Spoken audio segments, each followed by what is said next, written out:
किसी गैर सिपाही वासी को यहां से सांसद बना करके भेजने का काम किया था तो भारतीय जनता पार्टी ने ही किया था, भारतीय जनता पार्टी की सरकार ने किया था। देखो, निरुआ सांसद बना, नीलम सोनकर सांसद बनी, तो विकास आजमगढ़ में द्रुत गति से आगे बढ़ा। मुझे बताओ, आपने मुख्यमंत्री को यहां से चुनाव जिता के भेजा था, वो विश्वविद्यालय नहीं दे पाए, पूर्वांचल एक्सप्रेसवे नहीं दे पाए। कितना बेवकूफ बनाया था पूर्वांचल एक्सप्रेसवे के नाम पर। 340 किलोमीटर का लंबा एक्सप्रेसवे शिलान्यास कर दिया,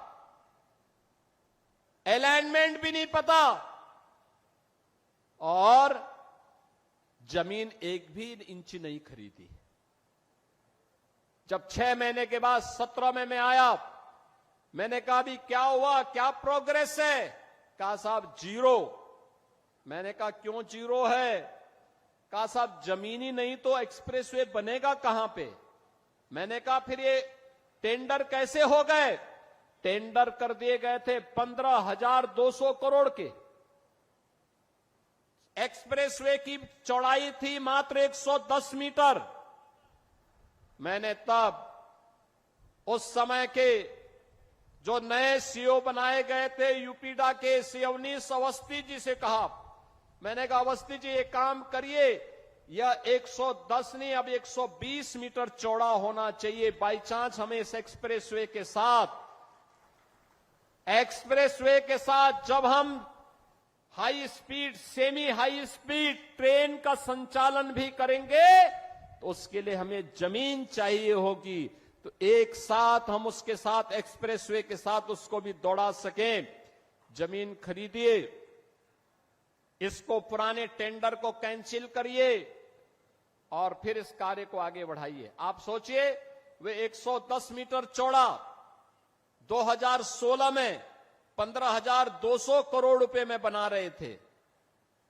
एक भी जमीन नहीं खरीदे, काम प्रारंभ ही नहीं वो कर पाए, टेंडर आवंटित कर दिए। हम लोग आए, हमने कैंसिल किया, जमीन खरीदना प्रारंभ किया, और जमीन खरीदने के बाद जब हम लोगों ने टेंडर किए तो बहनों और भाइयों, वही एक्सप्रेसवे 11,800 करोड़ रुपए में बना करके हमने समर्पित कर दिया आपको।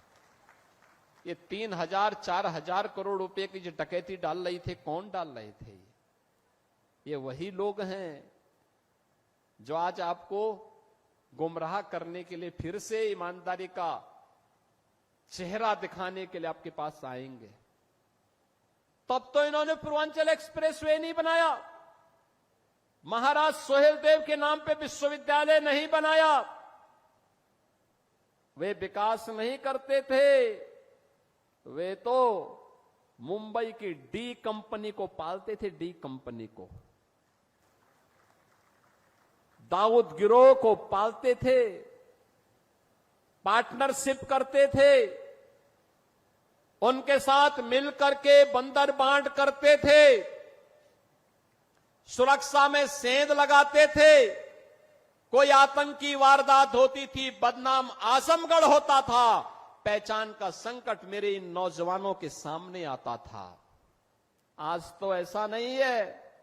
देश की सुरक्षा में सेंध कोई लगाएगा तो आजमगढ़ की पहचान पे संकट नहीं आएगा, बल्कि संकट पैदा करने वाले को पहले से ही जहन्नुम का टिकट दे दिया जाएगा कि जाओ भाई,